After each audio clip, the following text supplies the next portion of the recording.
रावण सीता के पास कई बार विवाह प्रस्ताव लेकर जा चुका था और वे हर बार मना कर देती थी, लेकिन रावण ने फिर भी हार नहीं मानी। इसी बीच उसे अपने गुप्तचरों से सूचना मिली कि राम की सेना समुद्र तट तक आ पहुंची है। वह किसी भी समय लंका पहुंच सकती है। यह जानकर रावण ने इस बार राक्षसी माया का संहार लिया। उसने राक्षसों के जादूगर से खून से लथपथ राम का नकली सिर बनवाया। उसे लेकर वह सीता के पास जाकर बोला, देखो, मैंने तुम्हारे स्वामी राम का सिर धड़ से अलग कर दिया है। अब जबकि राम मर गया है तो तुम हमेशा के लिए मेरी हो गई हो। सीता यह देखकर प्रलाप करते हुए बोली, नहीं, ये नहीं हो सकता। मैं एक पतिव्रता स्त्री हूँ। तुमसे विवाह करने से अच्छा है मैं मरना पसंद करूंगी। रावण गुस्से व निराशा से भरकर महल वापस लौट गया। तब त्रिजटा ने सीता को समझाया, बेटी, यह एक राक्षसी माया थी। राम और लक्ष्मण तो सेना लेकर लंका की सीमा में पहुंच चुके हैं। अब तुम जल्दी ही अपने स्वामी से मिल सकोगी। यह सुनकर सीता को थोड़ी राहत मिली। रावण अपने महल लौटकर राम की सेना को देखने के लिए महल की छत पर गया। वहां से उसने देखा कि भालू और बंदर लंका में घुस रहे हैं। वे पेड़ों, पर्वतों, गलियों व घरों की छतों पर हर जगह दिखाई दे रहे थे। वह समझ नहीं पा रहा था कि उसे कैसे रोकें।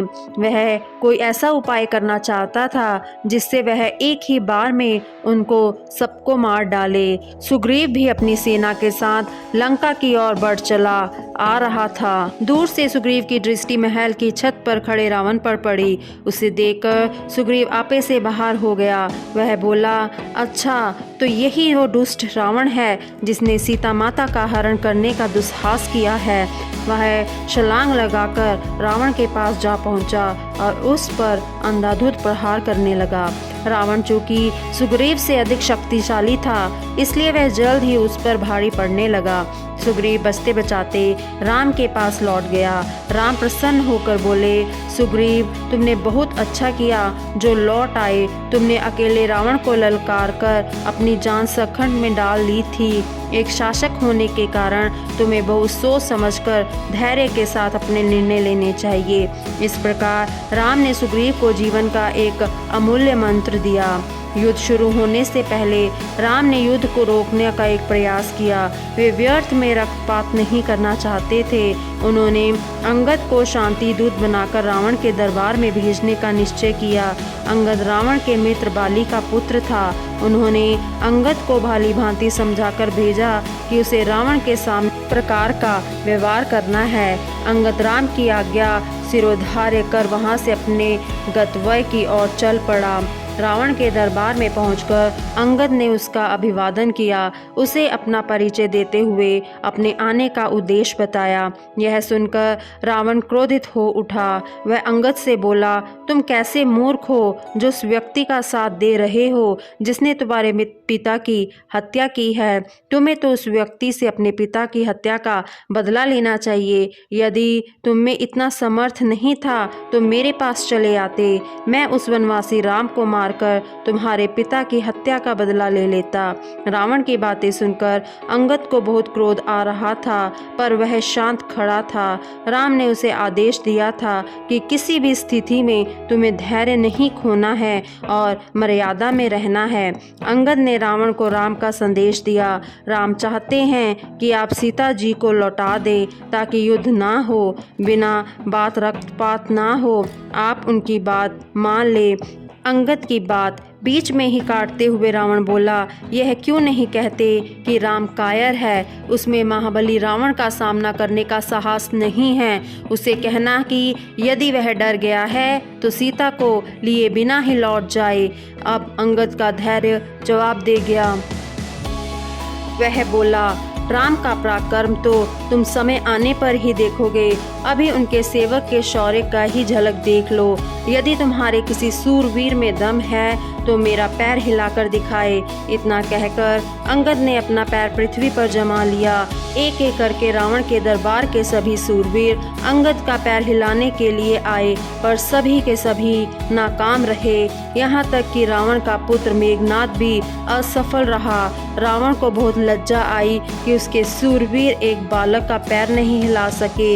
वह स्वयं राजसिंहासन से उतरकर आया और जैसे ही अंगद का पैर पकड़ने के लिए झुका, अंगद ने अपने पैर पीछे हटा लिए। वह बोला, लंकेश्वर, मेरे पैरों में नहीं, श्री राम के चरणों में गिरो। यह कहकर अंगद वहां से चला गया। अंगद के वापस लौटकर राम को बताया, भगवान, मैंने रावण को आपका शांति संदेश देने के साथ ही स्वयं भी समझाने का प्रयास किया, पर अहंकारी रावण किसी भी प्रकार से झुकने का तैयार नहीं है। राम बोले, ठीक है अंगद, अपनी तरफ से नरसंहार रोकने का हर संभव प्रयास करके देख लिया है। अब अंत में हमारे पास युद्ध के अलावा और कोई विकल्प शेष नहीं है। फिर उन्होंने अपनी बंदरों व भालुओं की सेना को लंका पर चढ़ाई करने का आदेश दे दिया। बंदर और भालू लंका में चारों ओर फैल गए। उन्होंने बड़े बड़े शिलाखंडों के पहाड़ से लंका के द्वारों को तोड़ दिया। वे बड़े बड़े वृक्षों को उठाड़कर राक्षसों की सेना पर मारने लगे। चारों ओर भगदड़ मच गई। रावण के सैनिक लड़ने की बजाय जान बचाकर भागने लगे। अपने सैनिकों का पलायन देखकर रावण के शूरवीर पुत्र मेघनाद युद्ध भूमि में उतरा। उसके द्वारा युद्ध की कमान संभालने पर राक्षसों में एक नई शक्ति का संचार हुआ। युद्ध भूमि तीर, भालों और तलवार आदि अस्त्र शस्त्रों की ध्वनि से गूंज उठी। युद्ध में दोनों तरफ असंख्य सैनिक धराशायी हुए। जहां रावण की सेना की कमान मेघनाद ने संभाली हुई थी, वहीं राम की सेना का नेतृत्व अंगद कर रहा था। दोनों में घमासान लड़ाई हो रही थी। अंगद ने मेघनाद के सारथी को मार उसके रथ के टुकड़े टुकड़े कर दिए, प्रतीत हो रहा था। दूसरी ओर हनुमान जम्बूमलि और नील कुंभकर्ण के पुत्र निकुंभ से लड़ रहे थे। मेघनाद चाहता था कि इस युद्ध की शीघ्र समाप्ति हो, इसलिए उसने अपनी दैवी शक्तियों का प्रयोग करना प्रारंभ किया। वह अपनी शक्ति से अदृश्य हो गया और उसने राम लक्ष्मण पर नाग अस्त्र से प्रहार किया। इससे वे दोनों बेहोश होकर भूमि पर गिर पड़े। उन्हें बेहोश देखकर उनके सैनिक व्याकुल हो गए। मेघनाद ने रावण के पास संदेश भेजवाया कि उसने राम और लक्ष्मण को युद्ध में मार डाला है। यह जानकर रावण की खुशी का ठिकाना न रहा। वह तुरंत सीता के पास जाकर बोला, तुम्हें अपने पति राम की सूरवीरता पर बहुत गर्व था ना? देखो, मेरे बेटे मेघनाद ने राम और लक्ष्मण को पल भर में ही मार गिराया। अब तुम्हें बचाने वाला कोई नहीं है। परंतु सीता ने उसके विश्वास नहीं किया उसकी बात पर। वह बोली, अरे रावण, क्यों दिन में स्वप्न देख रहा है? मेरे प्रभु राम को मानने वाला अभी तक कोई इस दुनिया में पैदा ही नहीं हुआ है। रावण बोला, चलो मेरे साथ युद्ध भूमि में चलकर स्वयं ही देख लो, जहां दोनों भाई मृत पड़े हैं। रावण सीता को पुष्पक विमान में त्रिजटा के साथ युद्ध भूमि में ले गया। सीता ने जब राम और लक्ष्मण को भूमि पर बेहोश पड़े देखा तो वह विलाप करने लगी। तब उसे त्रिजटा ने दंडासा बंधाई और कहा, बेटी, इस प्रकार विलाप मत करो। राम लक्ष्मण दोनों जीवित हैं। वे इस समय बेहोश अवश्य हैं, पर शीघ्र ही स्वस्थ हो जाएंगे। राम और लक्ष्मण के अचानक मूर्छित हो जाने से हनुमान, सुग्रीव आदि सभी विचलित हो गए। वे दोनों को होश में लाने का प्रयास कर रहे थे, पर उन्हें सफलता नहीं मिली। जब राम पर नागास्त्र का प्रभाव कम हुआ तो वे होश में आ गए। कुछ ही देर में राम की दृष्टि पास लेटे लक्ष्मण पर पड़ी, जो अब तक बेहोश थे। वे लक्ष्मण को इस स्थिति में देखकर घबरा गए। हनुमान ने बताया कि मेघनाद ने आप दोनों पर नागास्त्र से हमला किया था। आप पर तो उसका प्रभाव समाप्त हो गया, किंतु लक्ष्मण पर वह प्रभाव अभी भी शेष है। तभी भगवान विष्णु का वाहन गरुड़ वहां आया। उसने अपने पंखों से लक्ष्मण को सहलाया और अगले ही पल लक्ष्मण होश में आ गए। राम ने लक्ष्मण को स्नेहवश गले से लगा लिया। उनकी सेना ने यह शुभ समाचार सुना तो उनमें हर्ष की लहर दौड़ गई। रावण यह खबर सुनकर दंग रह गया।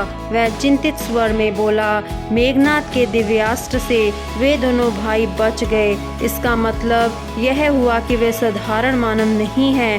हमें उन दोनों से अधिक सतर्क रहना होगा। राम लक्ष्मण के जीवित होने के समाचार से रावण की चिंता बढ़ गई। उसने उन्हें मारने के लिए धूम्रक्ष नामक दैत्य को युद्धभूमि में भेजा। जैसे ही युद्धभूमि में वह राक्षस उतरा, वह वैसे ही हनुमान के हाथों मारा गया। यह समाचार सुनकर रावण ने स्वयं युद्धभूमि में जाने का निर्णय लिया। रावण का युद्धभूमि में आने का समाचार पाकर हनुमान उससे युद्ध करने चले आए, लेकिन लक्ष्मण हनुमान को रोककर स्वयं उसके सम्मुख जा डटे। रावण ने दिव्यास्त्र से लक्ष्मण को मूर्छित कर दिया। अपने अनुज को मूर्छित देखकर राम को क्रोध आ गया और उन्होंने रावण पर तीरों की वर्षा कर दी। तीरों के प्रहार से रावण बुरी तरह घायल हो गया। उसके हथियार भी नष्ट हो गए और रथ टुकड़े टुकड़े होकर बिखर गया। रावण की यह दुर्दशा देखकर राम को उस पर दया आ रही थी, लेकिन वे जानते थे कि आसुरी शक्तियों को समाप्त करना अति आवश्यक है और यह तभी संभव है जब रावण का विनाश होगा। यह निश्चय करते ही राम ने रावण की ओर एक और तीर छोड़ा। वह तीर रावण की छाती को चीरता हुआ निकल गया। उसके घाव से बुरी तरह खून बहने लगा। उसका रथ पहले ही टूट चुका था। वह बहुत ही दीनहीन प्रतीत हो रहा था।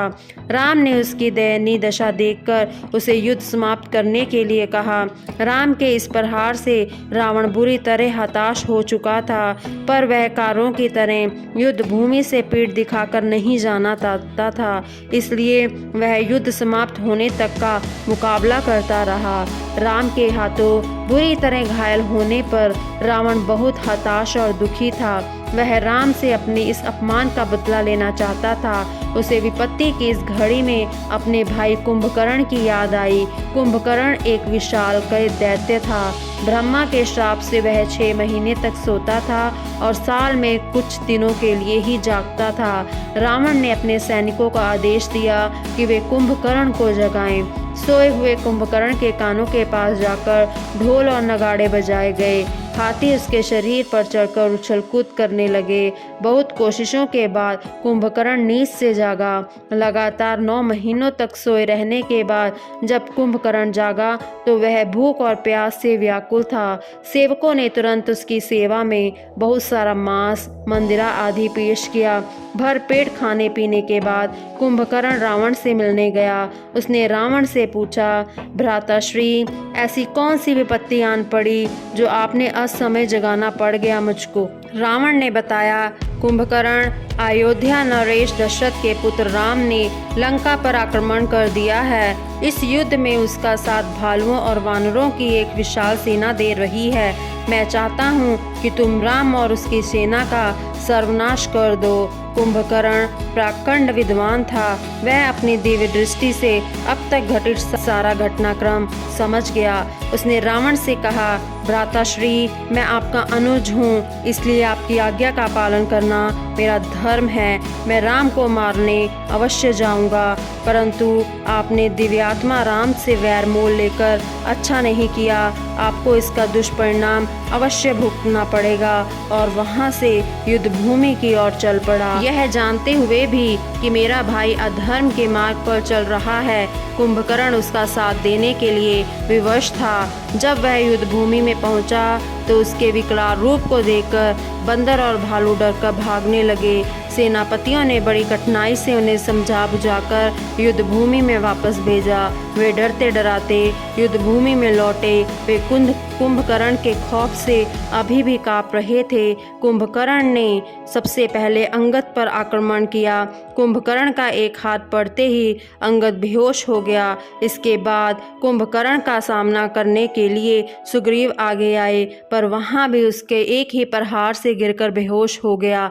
कुंभकर्ण सुग्रीव को उठाकर रावण के महल ले जाने लगा, लेकिन रास्ते में ही सुग्रीव को होश आ गया। सुग्रीव ने कुंभकर्ण के कान और नाक काट डाले और उसके बाल पकड़कर जोर से खींचे। कुंभकर्ण डर से करहा उठा और उसने सुग्रीव को उठाकर दूर फेंक दिया। तभी कुंभकर्ण का ध्यान अपनी सैन्य टुकड़ी पर गया। उसने देखा कि उसके सैनिक बंदरों से घिरे हुए हैं। कुंभकर्ण ने बंदरों को पकड़ पकड़ कर मारना शुरू कर दिया। जब राम ने यह देखा तो तीर मारकर कुंभकर्ण का पैर काट दिया, लेकिन पैर कटने के बाद भी वह बंदरों और भालुओं पर कहर बरसाता रहा। तो राम ने दिव्य बाण छोड़कर उसका सिर काट दिया। जमीन पर गिरा कुंभकर्ण का सिर भयानक लाल पहाड़ की तरह लग रहा था। रावण को जब अपने भाई कुंभकर्ण के मारे जाने का समाचार मिला तो वह दुख से बेहोश हो गया। मेघनाद अपने पिता रावण को दुखी देखकर व्याकुल हो उठा और वह राम से बदला लेने की योजना बनाने लगा। मेघनाद बहुत बड़ा मायावी दानव था। एक बार वह युद्ध में राम और लक्ष्मण के पराक्रम का स्वाद चख चुका था, इसलिए इस बार उसने माया का सहारा लिया और राम और उसकी सेना को छलना चाहा। वह अपने रथ पर बैठाकर जब युद्धभूमि में पहुंचा तो उसके साथ रथ में सीता भी थी और वह सीता के बाल खींचकर उसे प्रतंडित कर रहा था, जबकि वास्तव में मेघनाद ने अपनी माया से सीता की प्रतिकृति रची थी। सीता को कष्ट में देखकर वानर सेना दुखी थे। वानर सेना को अपने माया जाल में फंसाते देख मेघनाद ने तलवार से सीता का सिर धड़ से अलग कर दिया। यह देखकर वानर सेना सिहर उठी। मेघनाद का दुष्कर्म देखकर वानर बहुत डर गए। वे भागे भागे राम के पास पहुँचे और उन्हें यह अशुभ समाचार दिया।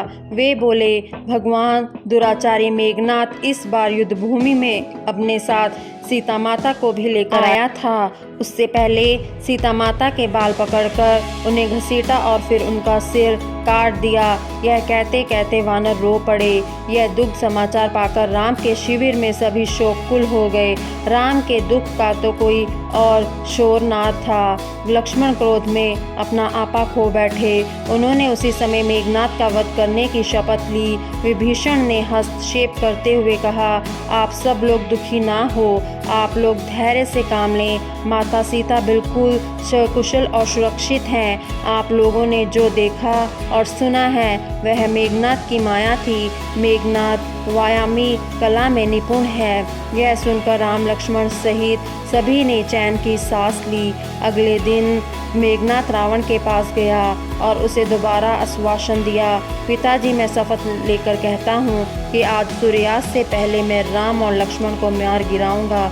यह कहकर मेघनाद वहाँ से निकल गया और एक विशाल सेना लेकर युद्धभूमि की ओर चल पड़ा। जब लक्ष्मण ने देखा कि मेघनाद राक्षसों की एक विशाल सेना लेकर बड़ा चला आ रहा है तो उन्होंने राम से आज्ञा मांगते हुए कहा, भैया मेघनाद अपनी सेना के साथ इसी और बड़ा आ रहा है, मुझे उससे युद्ध करने की आज्ञा दे। मैं अपनी सेना का नेतृत्व करना चाहता हूँ।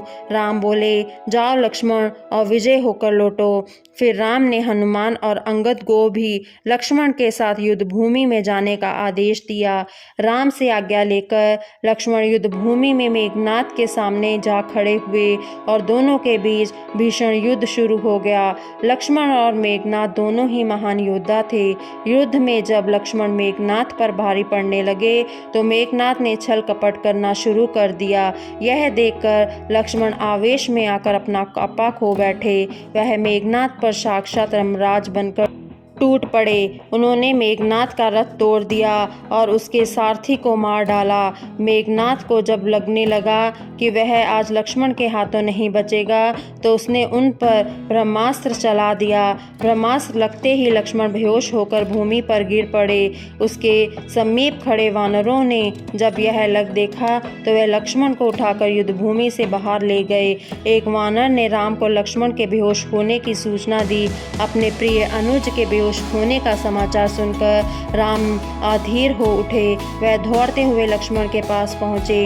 लक्ष्मण का सिर उन्होंने अपनी गोद में ले लिया।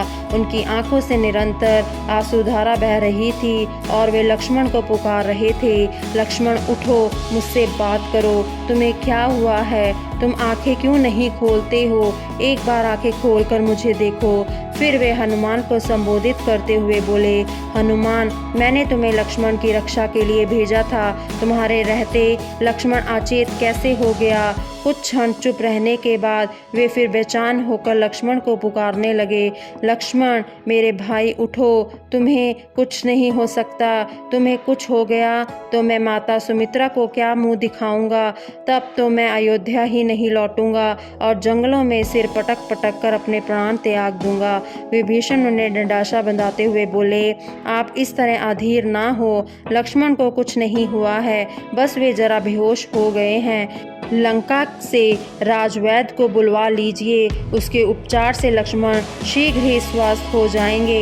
यह सुनते ही हनुमान तुरंत लंका जाकर राजवैद्य सुषेण को ले आए। सुषेण ने लक्ष्मण की नाड़ी आदि देखी और फिर बोला, मैंने लक्ष्मण की अच्छी तरह जांच कर ली है, अभी अधिक देर नहीं हुई है, लक्ष्मण के प्राण बच सकते हैं, लेकिन इसके लिए सूर्योदय से पूर्व हमें इन पर लगे ब्रह्मास्त्र के प्रभाव को समाप्त करना होगा। इस समय इन्हें सिर्फ संजीवनी बूटी ही स्वस्थ कर सकती है। यदि आप में से कोई हिमाचल पर्वत पर जाकर संजीवनी बूटी ला सके तो लक्ष्मण के प्राण बच जाएंगे। यह सुनकर हनुमान ने तुरंत आगे बढ़कर संजीवनी बूटी के बारे में जानकारी मांगी। सुषेण ने बताया, हनुमान, तुम अभी हिमालय पर्वत की ओर जाओ, वहाँ तुम्हें एक पेड़ पर 4 चमकती हुई बूटियाँ दिखाई देंगी, उनमें से एक संजीवनी बूटी है, उसी से लक्ष्मण के प्राण बच सकते हैं।